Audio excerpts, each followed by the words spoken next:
They say Filipinos aren't meant for basketball. I say let's prove them wrong. Many Filipinos think they can't make it in the big league. Though just like you, I was an underdog. But with heart and dedication, you can beat them all. Experience the games like no other. Catch the action live with Arena Plus and get rewarded with excitement. Push your passion to play. Plus more with Arena Plus.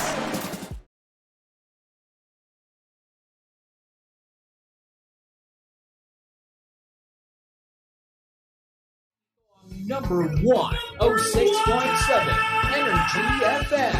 Sabay opisina, kotse, taxi at jeep. What? Tricycle, FX, bus na masigip. Okay, ah. Palengke, internet, plaza, karinderya. Energy FM, nagbibigay saya. Huwag mong sabihin radyo, sabihin mo Number 1. Energy. Pangga, energy kaibigan mo. Pangga, energy ang numero uno. Kaya tumalo na at isigaw mo. Same, pero iba. Huwag mong sabihin radyo, sabihin mo Energy.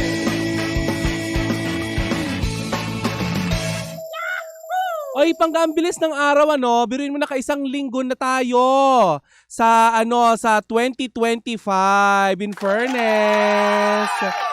'Di ba? Nakakailang araw pa lang tayo sa 2025. Oh, tumigil ka na sa pagpalakpak, Day. Ayan. Wala pa tayong isang buwan sa 2025 pero dinapuan ka na kaagad ng ubo, sipon at lagnat. Eto Pangga, para mapalakas ang iyong resistensya, meron akong i-offer sa'yo. Ang MX3 capsule. Dahil ito ang food supplement na puro ang sangkap at walang halong kemikal. Ang MX3 capsule ay low in sodium, fat-free at cholesterol-free na nagtataglay ng alpha, beta, gamma nutrients na may antioxidant at anti-inflammatory properties. Ang MX3 product na ito ay dumaan sa state-of-the-art ISO certified na planta at masusing pinag-aralan ng mga highly trained pharmacists at microbiologists. Kaya naman nakakasiguro ka na kagaya ng sinabi ko kanina, puro natural at original ang nasa loob ng MX3 capsule. Ito Pangga ha, ito naman ay talaga namang hinahangaan dahil ito ay nagkamit ng iba't ibang award mula sa iba't ibang panid ng mundo at maipagmamalaki natin na proudly Philippine-made. Kaya naman Pangga, kung meron kang katanungan tungkol sa MX3 capsule, bisitahin lamang ang website ng mx3ph.com o di kayo na may tumawag sa kanilang hotline sa 0918-8888-693. Cheers, Miss Gabaglita! With Tita Cora and Kapitana Sisa.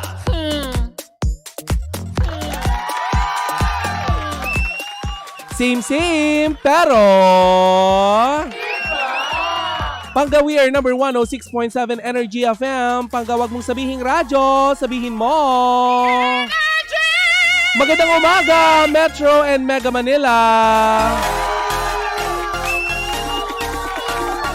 Today is Friday, January 10, 2025. Ang ilan sa ating mga kababayan ay nagdiriwang ngayong araw na ito. Alam mo kung bakit sila nagdiriwang? Dahil today is payday. Ilan sa ating mga kababayan dito sa Pilipinas, hindi lang sa Pilipinas kundi sa iba't ibang panig ng mundo, kung saan naaabot kayo ng Energy FM sa pamamagitan ng ating Facebook Live at TikTok Live. Ayan na, ngayon ay nagdiriwang dahil arawan ngayon. Araw ngayon ng kanilang sweldo. Araw ng sweldo. Bukas, araw naman ng deadline na mga bayarin natin sa ating mga bills, 'di ba? So papaasahin lamang kayo at dadaan lamang sa inyong mga palad ang kaperahan. Pero bukas, nga na naman, 'di ba?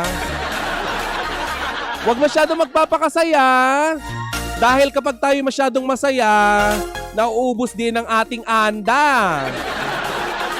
Check out dito, check out doon, kain dito, kain doon. 'Di ba? Dapat ang New Year's resolution mo, hindi ang magbago ang ugali, kundi magbago ng sarili.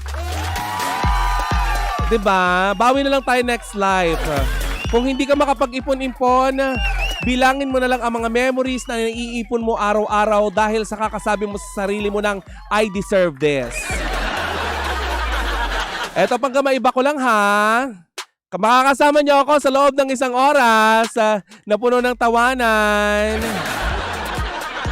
chikahan at awitan dito pa rin sa programang 80% ang dogsyohan at 20% ang chikahan. Ito ang Baklita sa Woo Woo Woo! Oh, alam mo na kung saan mapapakinggan sa Energy FM. At sa ngalan ng aking partner na si Kapitana Sisa, ako po ang inyong Tita Cora. At syempre, makukumpleto ba naman ang Baklitas kung wala ang balita sa mundo ng pampalakasan hatid sa atin ng... Chika sa Arena!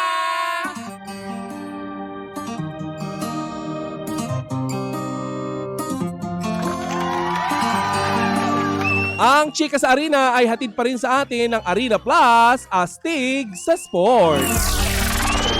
Pagka meron akong balita sa iyo tungkol sa football, ay wag na lang pala, sa tennis na lang. Gusto mo yung nakabalitang nagbago yung isip, ayoko na lang pala. Eto na nga, sa tennis, hindi pinalad sina Francis Cassie Alcantara at Ivan King ng USA sa men's double quarterfinals ng 2025 ATP Challengers sa Thailand. Natalo nila. Ayan na, natalo sila kina Seita Watanabe at Taneko Yosuki ng Japan sa score na 30, ano ba yun? 3-6, 6-2 at 5-2. Ay, taray. In fairness, yan yung mga hanap na mga kababaihan ngayon, yung merong yung merong mga height na 6'2". 6, ano yung 6? 6 pulgada. Ang paa! 'Di ba? Samantala sa larong lacrosse naman ay nasungkit ng Team Philippines ang second place sa 2025 Asian Pacific Qualifier matapos ang talo kontra sa host na bansang Australia sa score na 5-14. Sa kabila nito ay mag-a-advance ang kupunan sa semifinal round at haharapin ang Japan ngayong Biyernes, today, January 10, 2025. Diba? Pero bago tayo magpaalam sa ating chika sa arena at tuluyang tapusin ang pagbabalita sa mundo ng pampalakasan, good luck muna natin ang Philippine Women's Futsal Team. Suportahan natin ang Philippine Futsal Team na irerepresenta ang bansa sa AFC Women's Futsal Asian Cup Qualifiers na gaganapin sa Tashkent, Uzbekistan. Magsisimula bukas January 11 hanggang 19. Diba? Nakakaloka. In fairness, hindi lang bagyo ang ipinapadala natin kagaya ko. Kagaya ng sinabi ko, araw-araw, di ba? Hindi lang bagyo ang pinapadala natin sa ibang bansa, kundi mga manlalaro. O ikaw ba, Pangga, alam mo ba kung ano yung futsal? O baka hindi mo alam yung futsal, ha? O eto lang ang katangatanging programa din, nabibigyan ka ng assignment. Di ba? Ano to? Kinig-kinig ka lang, i-google mo. Diba? Dahil dito sa Arena Plus, astig sa sports. Ang Arena Plus lang naman ay tinagurian, tinanghal na Best Sportsbook Operator for 2024 Sigma Asian Award. Kastig mo ang Pinoy basketball sensation sa mundo ng PBA na si Scottie Thompson at ang Pinoy pride na umaariba sa mundo naman ng NBA, ang phenomenal film basketball star na si Jordan Clarkson. At syempre, mawawala ba naman ang pinagnanasan? Yes! Si Sisa na puno ng kahalayan. Siyempre, ang kanyang boyfriend, di umano, sabi nga ni Maring Jess, diba? Si Austin Taylor Reeves.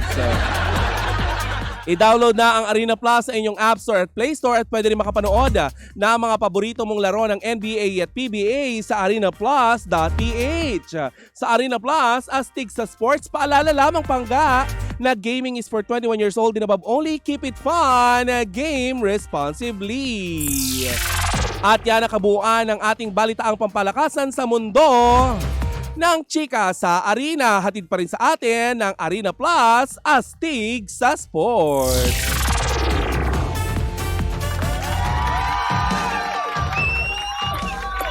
Ay.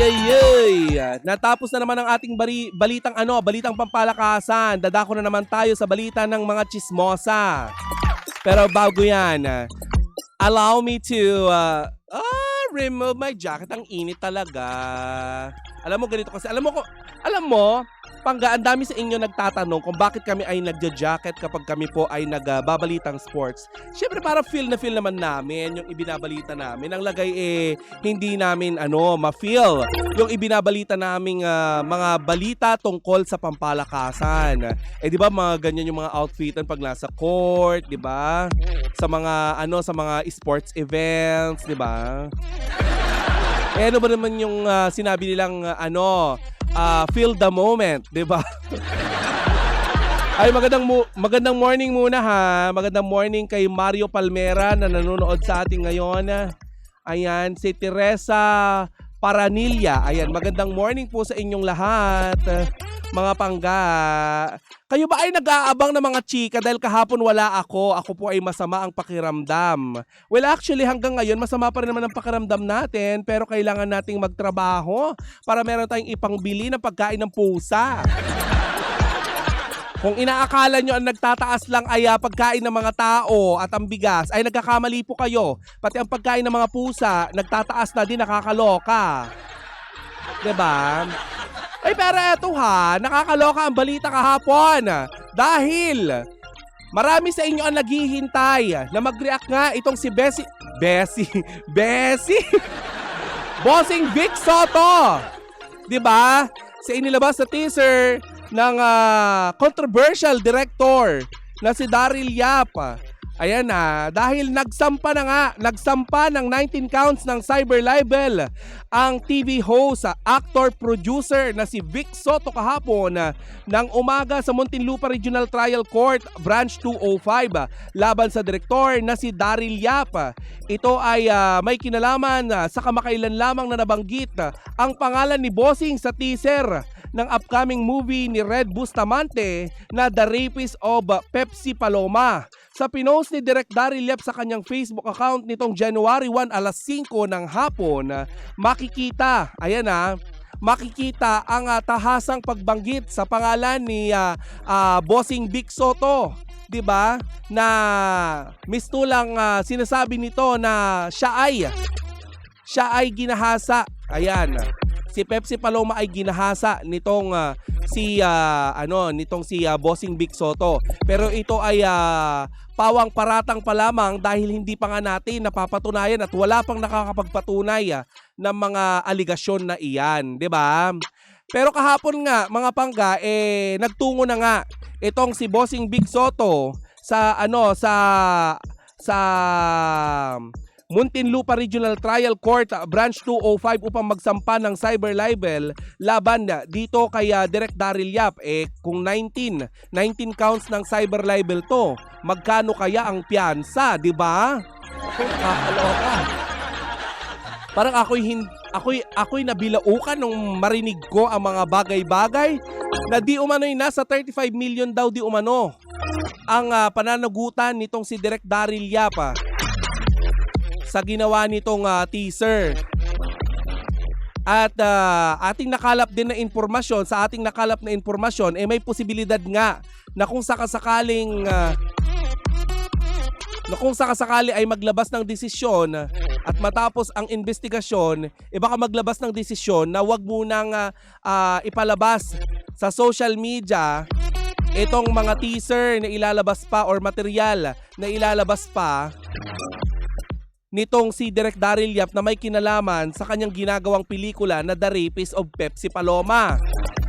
Samantala, pagkatapos na mga manumpa nitong si Bossing Vic Soto, sa Regional Trial Court, ng Muntinlupa, nakapanayam naman siya ng ating mga kapatid sa media at tayo nga ay nagkaroon ng pagkakataon na mapanood ito ng live kasi meron akong kaibigan na na nag-video call sa akin upang nang sa ganon mapanood ko naman yung ginaganap na pagtatanong kay Bossing Vic Soto. Marami ang nagtatanong kung ano nga ang reaksyon nitong si Bossing Vic Soto sa nangyari. Ngunit ang sabi nga ni Bossing Vic, eto na yung reaksyon niya. Ang pagsasampa ng kaukulang reklamo laban dito sa direktor na si Direk Daryl Yap. Ayan na. At alam mo, natanong din si Bossing Vic Soto kung paano niya nalaman. Kasi nga, sa pagkakaalam ko itong si Bossing Vic Soto ay hindi nga masyadong active sa social media. Ang sabi nga niya, nalaman niya ito through her wife. Ayan na, kaya, 'di ba? Ibig sabihin, napapanood ng buong pamilya niya, nakakaloka. Ang nakakaloka nito, buong pamilya nga ni Bossing Vic Soto, nakasuporta nga sa kanya. Natanong din ng mga kapatid natin sa, sa Hanap Buhay, kung may kinalaman ba ito sa politika, ngunit itinanggi ni Bossing Vic. Sa sarili niyang opinyon ay mukha namang hindi ito or wala naman itong kinalaman sa politika dahil nga 'di ba yung anak niya si Vico muli na namang sasabak sa politika, si Tito Sen at ang kanyang pamangkin na kapatid ni Chair Lala Soto, 'di ba, ay muli ding sasabak sa politika. Kaya naman pinag-iisipan ng mga press ng mga kapatid natin sa media kung sino nga ang nasa likod ng paggawa ng pelikulang ito kasi syempre may mga producer yan, 'di ba? Na hanggang ngayon ay hindi pa rin naman natin malaman. Sinubukan nating makipag-ugnayan kay Direk Daryl Yap at inalam natin kung ano ang kanyang reaksyon ukol sa isinampang demanda or kaso, reklamo nitong si Bossing Vic Soto. Ay nagbigay lamang siya ng kanyang pahayag. Sabi nga ni Direk Daryl Yap, 'di ba? Haharapin naman daw niya itong mga isinampang kaso sa kanya. Sabi pa nga niya, lahat naman tayo may karapatan na magreklamo at magsampa ng demanda kung gugustuhin natin dahil malaya tayong ginagawa yan. 'Di ba? Pero ang nakakaloka dito, kasi, 'di ba, no doubt, 'di ba? No doubt naman sa tapang ng Direk Daryl Yap, 'di ba? Pero ano kaya yung plan B nila Direk Daryl Yap ngayon nagsampa na nga ng kaso? Itong si Bossing Vic Soto, meron kaya silang plan B or meron kaya silang ginagawang pamamaraan upang nang sa ganon ay makipag-ugnayan dito sa kampo ni Bossing Vic Soto dahil sa nalaman natin, 'di ba? Nalaman natin kahapon na itong si Direk Daryl Yap daw ay hindi man lang daw nakipag-ugnayan dito kay Bossing Vic Soto o wala man lang sa produksyon ang nakipag-ugnayan kay Bossing Vic Soto tungkol sa paggawa nitong pelikula, 'di ba? Kagaya ng naipost ng anak ni Richie D'Orsi. Bakit mo dinamay si Richie? 'Di ba? Sabi nga hindi man lang daw sila kinonsulta, kaya sumasama ang loob nila. Pero yun na nga, kagaya ng naglabasan, naglabasan sa social media na sagot nitong si Direk Daryl Yap, yun din yung kanyang ipinadalang sagot sa amin, 'di ba, sa Baklitas, kung ano ba ang kanyang pwedeng isagot doon sa reklamong isinampa sa kanya nitong si Bossing Vic Soto. Alam mo, medyo nakakalungkot kasi sinabi nga nitong si Bossing, wala naman daw siyang personal na tampo o galit, 'di ba, kung kanino man. Pero itong pagtungo daw niya, syempre sa pagsasampa ng kaso, may kinalaman daw sa tiwala niyang ibinibigay sa justice system dito sa ating bansa. At pagbibigay na din ito ng aral daw sa mga irresponsableng gumagamit ng social media. Ay nako, nakakaloka. Nakakaloka ang mga pangyayari. At eto pa may nalaman pa tayo kasi mayroon na daw banta. Ayan may banta na daw sa buhay nitong si Vic Soto. Sa nakalap nga nating balita, sa social media daw ay nagkalat daw ang mga comments kung saan pinagbabantaan daw naghahasain o alipustahin o kung anumang gawan ng kababuyan ang asawa ni Bossing Vic Soto at pati na din ang kanilang anak. Diyos ko naman, minor de edad. Pati ba naman yung bata idadamay nyo sa mga kalokohan ninyo?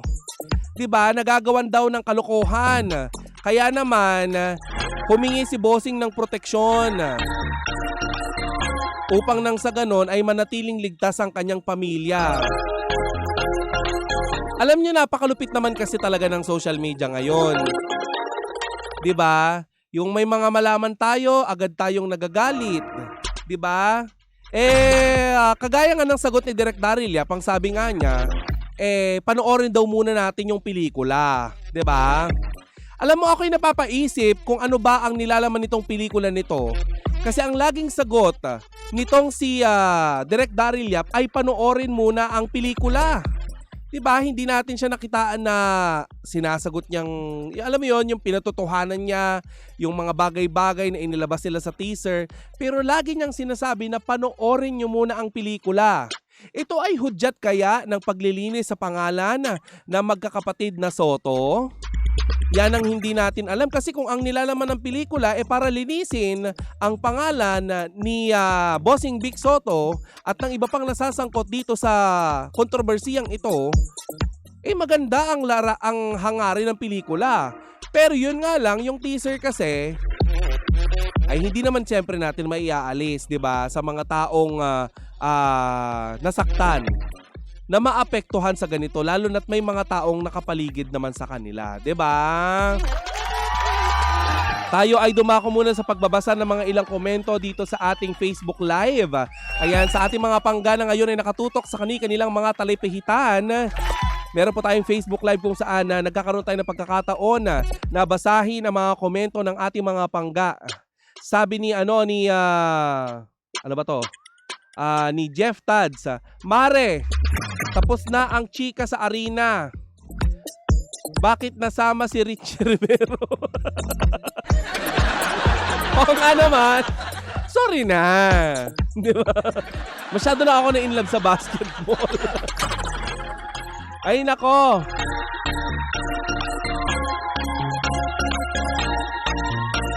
Sabi dito, bakit daw si Direk Daryl Yap lang ang kinasuhan? Dapat pati daw yung mga artista. Sabi naman ni Vic Soto, 'di ba? Kahapon nung makorner siya ng ating mga kapatid sa sa pamamahayag, sinabi naman niya na wala naman siyang sama ng loob sa mga artistang gaganap dito sa pelikula ni Direk Daryl Yap. Kasi kung maalala nyo, 'di ba, si Miss Gina Alahar, siya yung isa sa mga artista doon. At alam naman natin na nanggaling sila sa iisang network before. Hindi lang natin alam kung malapit itong si Miss Gina Alahar kaya Bossing Vic Soto, 'di ba? Pero ang sabi nga ni Bossing Vic, trabaho lang naman 'yon, 'di ba? At least malinaw na yung ginagawa nila ay trabaho lamang.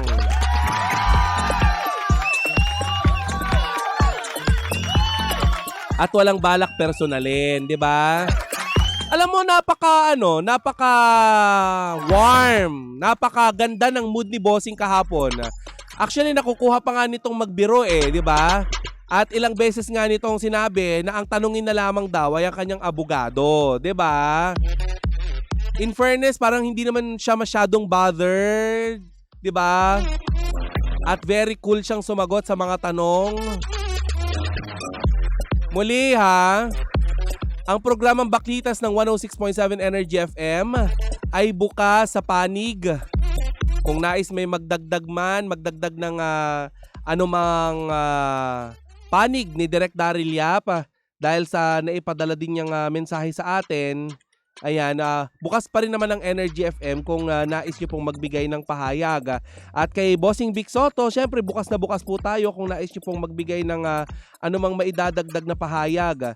Dahil nga kahapon nakita nga natin na naglabas din ng pahayag itong si Direk Daryl Yap at tayo nga ay isa sa mga nakatanggap din nito na yun ang yun ang kanyang magiging pahayag. Basahin ko lamang ang naging pahayag ni Direk Daryl Yap na agad naman Agad naman po naming sasagutin ang reklamo kapag nakarating na po sa amin. O sa akin lamang, sabi niya. Lahat po ng material na aking inilabas o ilalabas ay nakadokumento. Hindi po gawa-gawa para makapanira. Yan ang sabi ni Direk Daryl Yap.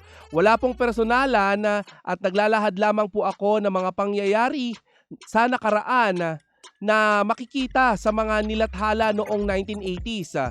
Maluwag po ang aking kalooban na tanggapin ang isinampang kaso ni Vic Soto.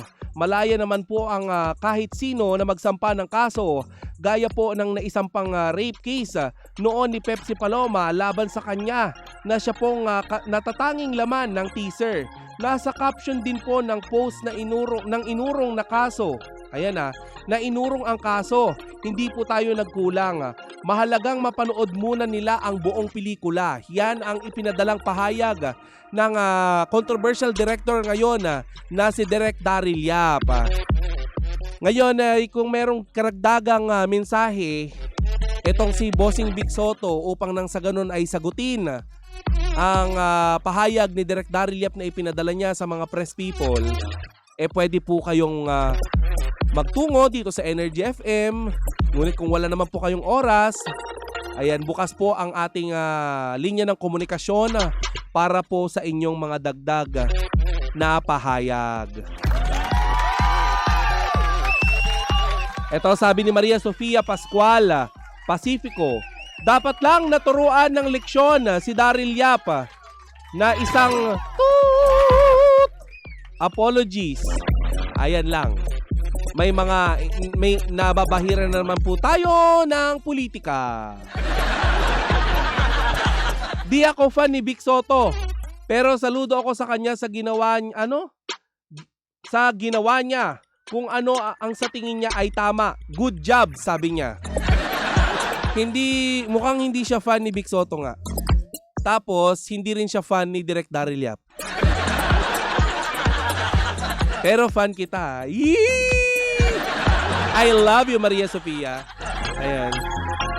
Ayan, mga pangga, alam nyo, sa mga isyong kagaya ng mga pumapaimbabaw ngayong mga panahong ito, ayan, sobrang importante po talaga na dapat marunong tayo magbasa. Magbasa at magsuri ng mga bagay-bagay na ating paniniwalaan. Importante na tayo po ay may sariling kaisipan at hindi na naniniwala sa kung ano man ang ipinasa lamang sa atin na kwento ng kung sino man.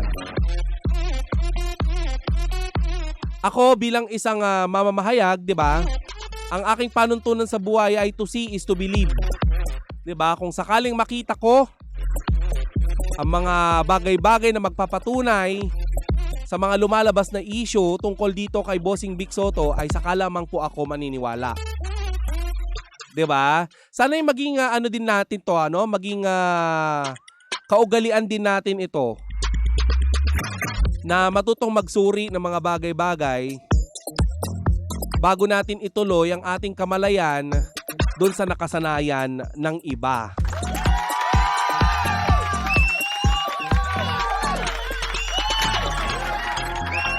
Tayo pa rin po ay nakaabang sa ilan pang update tungkol sa balitang ito. Nakakalungkot dahil parehas mga magagaling sa kani-kanilang mga fields ang mga nasasangkot dito, Na sana maayos pa ito at kung saan man humantong ito, ay manatiling nakatutok sa Baklitas upang malaman ninyo ang mga ilang update tungkol sa isyong ito. At yan muna ang unang bugso ng ating chikahan sa umagang ito ng Friday. Maraming salamat, Pangga. Huwag mong kalilimutan na tayo pa rin ang same pero we're number 106.7 Energy FM, Pangga. Huwag mong sabihin radyo, sabihin mo